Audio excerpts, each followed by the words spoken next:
Olá, tudo bem? Quero trazer aqui para vocês uma reflexão sobre o livro de Tiago, em especial o capítulo 4. Muito interessante como o Tiago ele vem trazendo aqui uma carta, trazendo aqui alguns ensinamentos, e no capítulo 4 ele traz aqui um apontamento sobre as nossas guerras interiores, sobre as discussões e desentendimentos da humanidade. E ele aponta a fonte disso, né? Da onde que é a raiz disso, da onde surge isso. Então, ele fala de algo que a fonte disso são os nossos desejos, que muitas coisas nós queremos, mas que não está em concordância com os céus, né? Com o projeto dos céus, não está em concordância com o coração do Pai. E isso são coisas que acabam gerando um conflito, né? E ele acaba nos advertindo que nós não podemos viver em guerra e nós precisamos alinhar isso. E muitas coisas que nós desejamos, nós não temos porque nós não pedimos, ou se nós pedimos, são coisas que Deus não poderia dar. Não é que não poderia porque Ele não tem o poder, mas porque são coisas, de repente, que estão em desacordo com aquilo, com o projeto que Ele tem para nós. Então nós precisamos trazer esse alinhamento dos nossos desejos com os desejos do coração do Pai, porque quando não há esse alinhamento, acaba o quê? Gerando conflitos interiores, guerras na nossa mente, acaba gerando inveja, porque de repente a gente começa a comparar aquilo com que a gente tem com aquilo que o outro tem, e isso acaba gerando conflito dentro de nós, e esse conflito vai fazer cada vez mais com que a gente se afaste da presença de Deus, né? Então, por exemplo, e também no livro do Tiago, se a gente oferece assim um esboço, ele tem 4 temas que a gente poderia, de repente, dar uma mergulhada. Um seria o motivo das guerras, o outro, a amizade do mundo é a inimizade contra Deus, como chegar perto de Deus, e por último, julgar o próximo e o dia de amanhã. Olha que interessante, no versículo 1 fala assim, ó, da onde vêm as guerras e contendas que há entre vocês? Não vem das paixões que guerreiam dentro de vocês? Então Tiago está perguntando, de onde está vindo essa guerra que está gerando aí entre vocês? Por um acaso não seria das paixões que guerreiam, ou seja, das ambições, desses desejos? E aí no versículo 2 ele fala assim, ó, vocês cobiçam coisas e não as têm, matam e invejam, mas não conseguem obter o que desejam. Vocês vivem a lutar e fazer guerras e não tem porque não pede. E aí você, não, mas eu tenho pedido. Olha o versículo 3. Quando pedem, não recebem, pois pedem por motivos errados, para gastar em seus prazeres. Então, o que Tiago está falando? Que ali naquele momento a igreja estava tendo muito conflito. E é uma guerra, assim, insana entre eles. Uma discussão, um criticando uma maneira do outro portar, isso, aquilo. E Tiago, então, ele vai falando, poxa, o que é essas guerras que estão acontecendo entre vocês? Por um acaso, não são de paixões que estão dentro de vocês, que estão te motivando? Vocês têm cobiçado coisas, mas vocês não têm, vocês acabam matando, invejando. Do que fala essa morte? Talvez seria uma morte física, mas talvez matando os sonhos de alguns com palavras, com julgamentos. E ainda Tiago fala, vocês não conseguem obter e ainda vocês vivem a lutar e fazer guerras e não tem porque não pedem. Muitas coisas, fulano tem, mas eu queria ter. Então, Tiago, ele traz um resumo falando, muitos não têm porque não pedem, e muitos pedem e não recebem porque esse pedido ele está sendo por motivos errados, para gastar em seus prazeres. Ou seja, aquilo que você tem desejado, será que está em alinhamento com os céus? Será que está alinhado com o coração de Deus? Então, essa primeira parte do texto vem nos trazendo essa reflexão que os meus desejos, as minhas vontades precisam estar alinhados com os céus. E a partir do versículo 4, fala a respeito da amizade com o mundo e a inimizade contra Deus. Então diz assim, no versículo 4, adúlteros, Vocês não sabem que a amizade com o mundo é inimizade com Deus? Quem quer ser amigo do mundo, faça inimigo de Deus. Ou vocês acham que é sem razão que a Escritura diz que o Espírito que Ele fez habitar em nós tem fortes ciúmes? Ou seja, que Espírito é esse que Deus fez habitar em nós? O Espírito Santo. Habitar em nós. E aqui nesse versículo é muito forte quando fala assim, que o Espírito que Ele fez habitar em nós tem fortes ciúmes, né? Não no sentido daquele ciúme que a gente conhece, que é aquela maneira ruim, mas é naquele sentido de que assim, quando o Espírito Santo está em você, Ele habita em você, Ele quer você exclusivamente para Ele. Ele não quer repartir você, compartilhar você com o mundo, com os desejos da carne e nem com o diabo. Por quê? Muitas amizades do mundo, no sentido assim, coisas que o inimigo, que Satanás oferece, a questão do pecado, acaba contaminando, e nós, que somos templos, nós precisamos ser o quê? Morada do Espírito Santo. E aonde há pecado, não pode haver a presença do Espírito Santo, não vai haver a santidade. Então, porque há um texto que fala que sem santidade ninguém verá a Deus. Então, quando fala a respeito desse ciúme, que ele não quer te compartilhar, está falando de que ele tem um plano de salvação para você.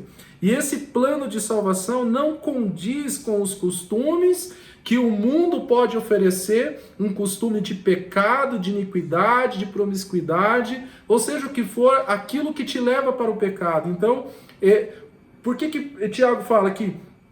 Falando de adultério, de costumes, então está falando que essa amizade do mundo é inimiga de Deus, porque isso vai te afastar, vai fazer com que você perca a salvação. E no versículo 6 ele diz assim, mas ele nos concede graça maior. Por isso diz a Escritura, Deus não se opõe aos orgulhosos, mas concede graças aos humildes. Então está falando o quê? Muitas vezes a gente ouve, você tem que vigiar com relação a isso. Mas acho que não é bem assim, eu controlo a minha vida e tudo mais. Amém. Realmente você controla a sua vida, as decisões são suas. Mas a palavra é clara, que as suas decisões vão te levar para alguns caminhos. E posso te dizer que só existe dois, o céu e o inferno. Qual caminho você quer seguir? As suas atitudes vão te levar para esse caminho. Então é importante que nós tenhamos essa consciência. A partir do versículo 7 ao 10, Tiago fala a respeito de como chegar perto de Deus. Olha que interessante, está falando sobre das conquistas, das guerras, dos conflitos interiores, está falando da amizade do mundo, está falando da amizade de Deus, e agora ele começa a trazer um alinhamento sobre como chegarmos próximo de Deus. No versículo 7, portanto, submetam-se a Deus e resistam ao diabo, e ele fugirá de vós.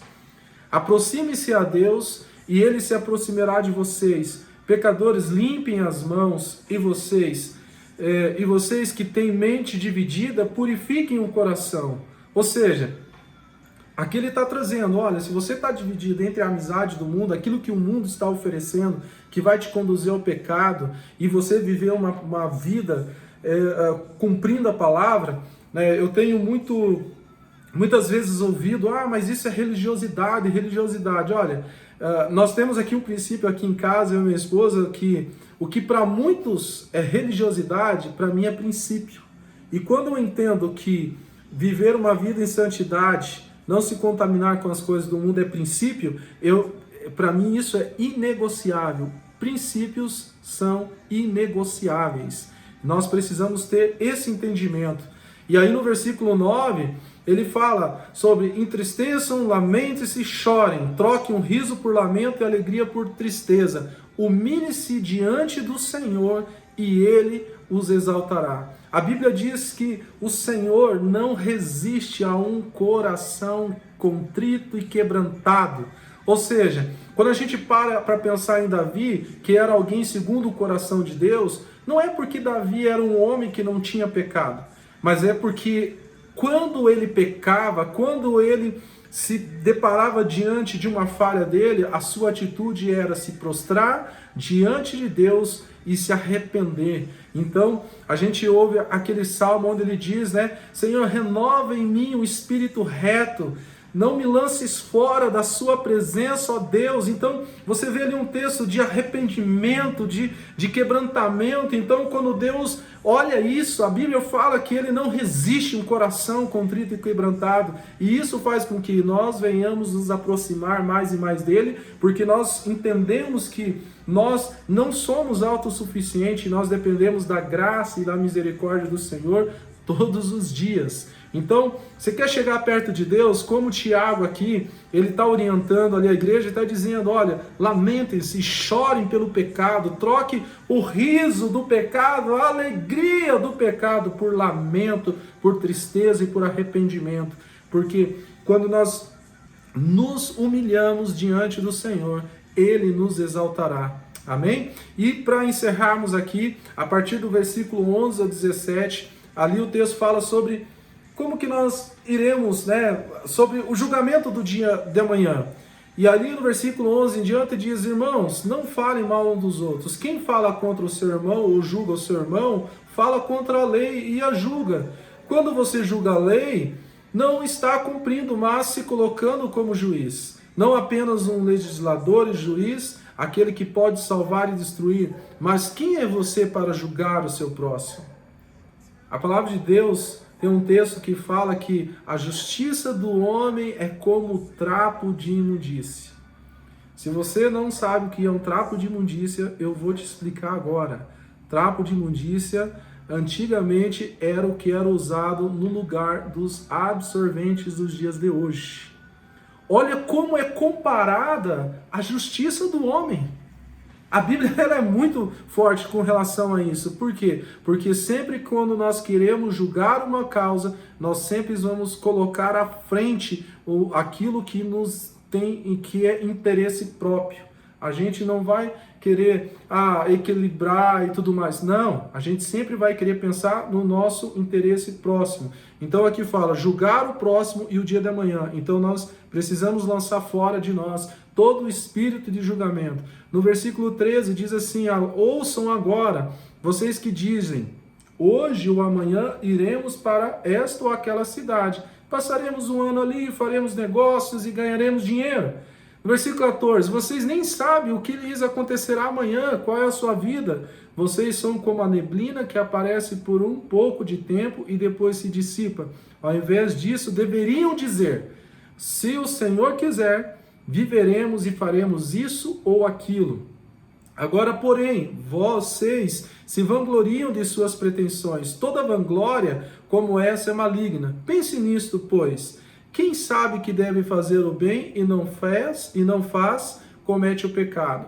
Então aqui Tiago está falando, entenda algo, você não está dizendo que você não deve fazer planejamento, mas você não, para o dia de amanhã, para o futuro da sua família, dos seus filhos.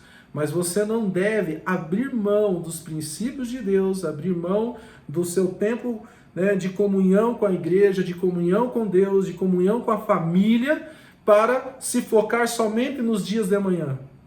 Porque quando você chegar, como muitas histórias que a gente vê, poxa, a pessoa se preparou, daí quando chegou no momento de aproveitar, ficou doente porque passou a vida inteira trabalhando, depois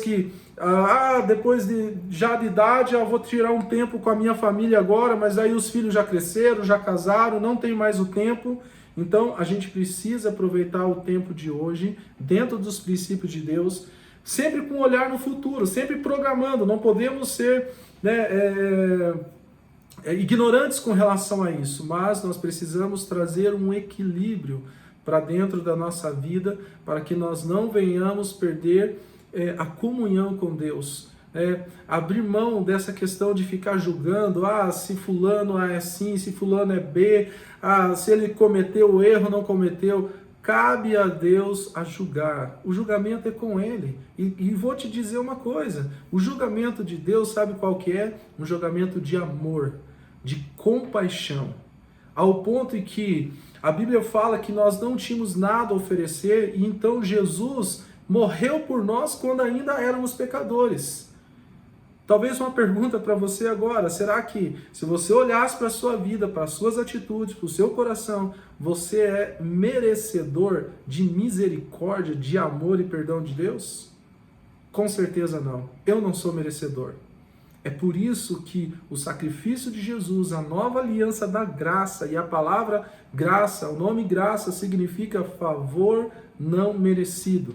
Nós não merecíamos o sacrifício e o amor de Deus, mas porque nós recebemos o Espírito de adoção, no qual podemos clamar a Abba Pai, então nós somos filhos e andamos diante dessa identidade, o Pai nos ama e a graça e o favor e o amor dele está sobre nossas vidas. Amém? Deus te abençoe, que essa palavra seja uma palavra de alinhamento, de inspiração e de motivação sobre a sua vida. Que Deus te abençoe em nome de Jesus.